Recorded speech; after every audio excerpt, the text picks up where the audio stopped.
नमस्कार साथियों, मैं राजकुमार बघेल प्रभात और बहुत बहुत स्वागत है आपका राजकुमार बघेल नदी मित्र यूट्यूब चैनल में।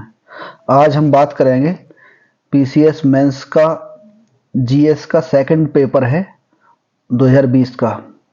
और सेकंड पेपर में ये टारगेट कर रहे हैं हम 2023 को लेकर के 2023 में कैसे सवाल बनेंगे और उन्हीं पर चर्चा करेंगे। और 2020 में कौन कौन से प्रश्न आए थे, ये प्रश्न है, सेकंड पेपर है जीएस का। तो पहला सवाल था, न्यायिक सक्रियतावाद की व्याख्या कीजिए तथा भारत में कार्यपालिका और न्यायपालिका के पारस्परिक संबंधों पर इसके प्रभाव का मूल्यांकन कीजिए। Explain the concept of judicial activism and evaluate its impact on the relationship of executive and judiciary in India. तो भारत में न्याय सक्रियतावाद की व्याख्या करना था। यहाँ पर फर्स्ट क्वेश्चन है ये, और 125 शब्दों में 10 क्वेश्चन लिखना होते हैं और 200 शब्दों में 10 क्वेश्चन लिखना होते हैं। 8 नंबर का 8 धाई 80 और 12 धाई 120, 200 नंबर का ये पेपर होता है। प्रश्न 2 है, भारत का राष्ट्रपति तानाशाह नहीं बन सकता है, समझाइए। The president of India can not become a dictator, explain. प्रश्न तीसरा है, भारत में सहकारी संघवाद को बढ़ावा देने में अंतर्राज्यीय परिषद की भूमिका का आलोचनात्मक वर्णन कीजिए। Critically analysis the role of the inter state council in promoting cooperative federalism in India. ये तीसरा प्रश्न था। प्रश्न नंबर 4 है, अनुच्छेद 32 भारत के संविधान की आत्मा है, संक्षेप में व्याख्या कीजिए। तो इसमें 5 प्रकार के रिट हैं, बंदी परम प्रच्छासेद, उत्प्रेषण का जानो भेद, उन पांचों की चर्चा करनी है। डॉक्टर अम्बेडकर साहब ने क्या कहा है उनके बारे में लिख देना है। और प्रश्न नंबर 5वां है, उत्तर प्रदेश में ग्रामीण विकास हेतु गैर सरकारी संगठनों एनजीओ की भूमिका का वर्णन कीजिए। तो एनजीओ क्या है, उत्तर प्रदेश में एनजीओ कैसे कार्य करते हैं, इनके बारे में चर्चा करना है। Examine the role of non government organization NGO for the rural development in Uttar प्रदेश।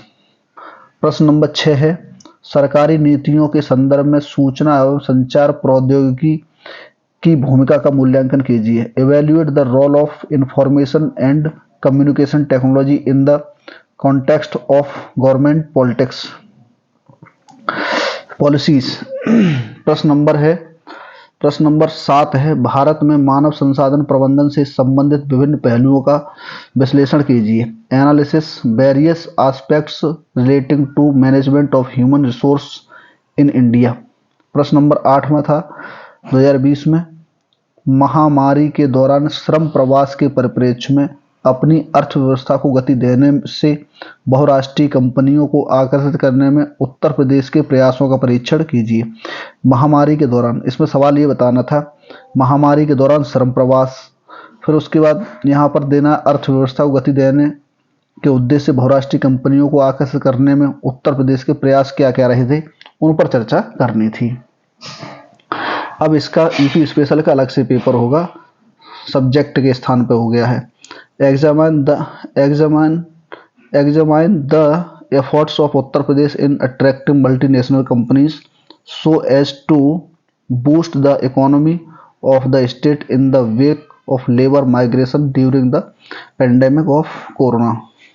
भारत की प्रवासी नीति क्या है, वर्तमान भारतीय प्रवासियों के समक्ष क्या चुनौतियां हैं, इसमें बताना है कि जो प्रवासी भारतीय नीति है, डायोस्पोरा जो पॉलिसीज है उसमें क्या है, और वर्तमान में प्रवासी भारतीयों के समक्ष चुनौतियां क्या क्या हैं, रोजगार, शिक्षा, सुरक्षा, इन सब की चुनौतियां हैं। What is India diaspora policy, what are the challenge before Indian diaspora at present. प्रश्न नंबर 10 था, भारत अमेरिका 2+2 मंत्री परिषद मंत्री स्तरीय संवाद पर टिप्पणी लिखना था। Comment on the India America 2+2 ministerial dialogue.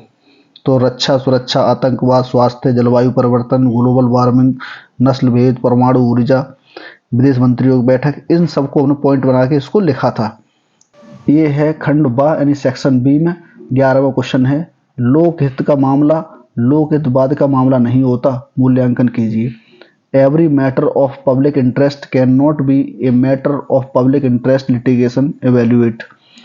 12वां प्रश्न है, एक संस्था के रूप में चुनाव आयोग द्वारा वर्तमान में किन किन समस्याओं का सामना किया जा रहा है, इसके समाधान का उल्लेख कीजिए।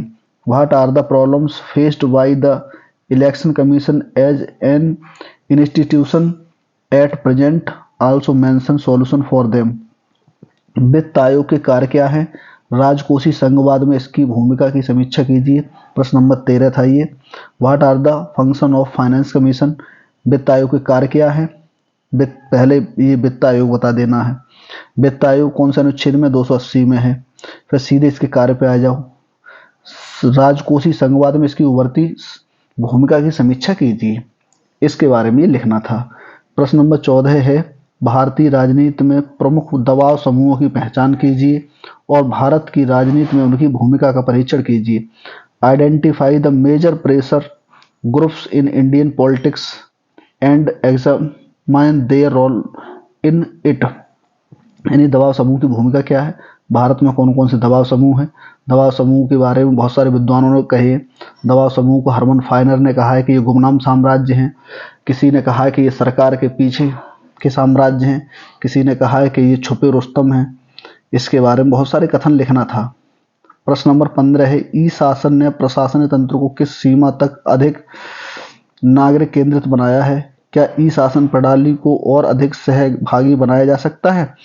तो ये है, to what extent has e governance made the administrative system more citizen centric. Can e governance be made more participative. 16वां प्रश्न है, 16 प्रश्न है, सूचना अधिकार अधिनियम ने लोक सेवकों को स्टील फ्रेम के बाहर आकर निष्ठापूर्वक जनता की सेवा करने के लिए बाध्य किया है। व्याख्या करें। Right the information act has forced civil servant to come out of the steel frame and serve people sincerely. Explain. 17वां प्रश्न है, उत्तर प्रदेश सरकार द्वारा अनुसूचित जातियों जनजातियों के कल्याण हेतु क्रियान्वित की जाने वाली योजनाओं के प्रभाव का मूल्यांकन कीजिए। Evaluate the impact of welfare scheme implemented for the welfare of scheduled caste and scheduled tribes by Uttar Pradesh government. Uttar Pradesh government के द्वारा एससी और एसटी के लिए कौन कौन सी योजनाएं चलाई गई हैं, उन्होंने कहां तक वो सफल हुई हैं, इन सब के बारे में लिखना था। प्रश्न नंबर 18 है, प्रधानमंत्री मोदी और चीनी राष्ट्रपति के बीच सौहार्दपूर्ण मामल्लपुरम शिखर बैठक के बावजूद कई वर्षों के अंतराल के बाद फिर वास्तविक नियंत्रण रेखा पर विवाद गहरा गया है। आपके अनुसार इसके पीछे क्या कारण है। Despite of cordial Mamallapuram summit between prime minister Modi and Chinese President, the dispute on line of actual control has depended after a gap of several years. What do you think are the reason behind it? इसके पीछे क्या कारण है। प्रश्न number 19 है, चतुर्भुज सुरक्षा संवाद क्वाड के बारे में आप क्या जानते हैं। क्या मालाबार सैन्य अभ्यास विश्व राजनीति में चीन के बढ़ते प्रभाव को रोकने में सफल होगा। What do you know about quadral security dialogue? Quad whatever Malabar military exercise would be successful in containment of the growing influence of China in world politics. विश्व की राजनीति में जो क्वाड की भूमिका है, इसके बारे में लिखना था। कोरोना काल कोविड-19 में विश्व स्वास्थ्य संगठन की भूमिका का वर्णन कीजिए। Discuss the role of world health organization WHO in the period of corona कोविड-19। ये थे 20 प्रश्न PCS मेंस 2020 के, और ये सेकंड पेपर GS का था। मिलते हैं थर्ड पेपर GS के में, तब तक के लिए जय हिंद जय भारत, उस पर डिस्कस करेंगे।